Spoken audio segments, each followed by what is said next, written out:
I'm gonna share new topics, new cue cards list जो कि recently पूछे गए हैं और पूछे जा सकते हैं अगर आप एग्ज़ाम देने वाले जल्दी ही। तो सबसे पहला जो लेटेस्ट क्यू कार्ड पूछा गया है that is describe a joke that made you laugh. Describe a joke that made you laugh. And the second cue card is describe something that you made by hand for your friend. कोई ऐसी चीज़ जो आपने बनाई हो अपने किसी friend के लिए.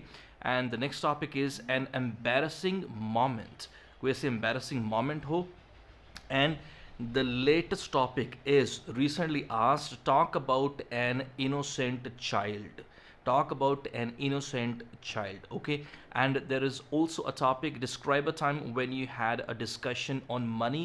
ये थोड़ा पुराना है लेकिन ये भी पूछा जा रहा है. एंड एक आपको बता दूं पार्ट 1 जो कि मेरे काफ़ी सारे स्टूडेंट्स से पीछे पूछा गया. अभी 5-7 दिन पहले की बात करूं, मिरर बहुत पूछा जा रहा है. मिरर और मिरर के पार्ट 1 क्वेश्चंस के आंसर्स आपको मिल जाएंगे और ये क्यू कार्ड्स जल्द ही मैं बनाने वाला हूँ.